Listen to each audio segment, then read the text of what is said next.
haddaad waa barisato adoo sooman maalin hadday isugu kaa kulmaan soon iyo miskiin aad quudiso iyo janaaso aad raacdo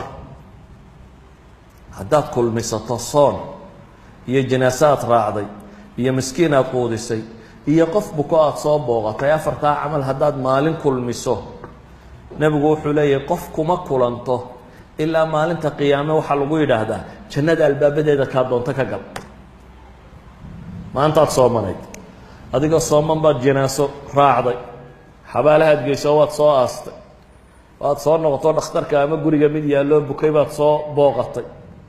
miskiinna waxbaad siisay afartaa camal hadday maalin kuu kulmaan aad kulinsisato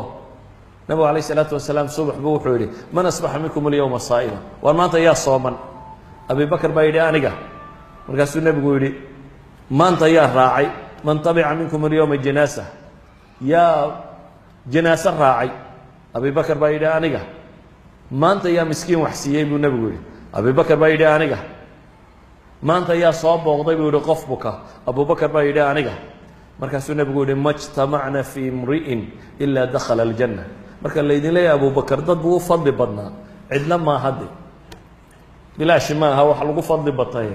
waa iimaan iyo acmaal waa acmaal ay samaynayeen dadka kaliya u feejignaayeen weliba culamada badh baa waxay yidhahdaan salaad subax baa su-aalaha la isweydiinayay salaad subax intuu ku soo socdo intanba soo sameeyey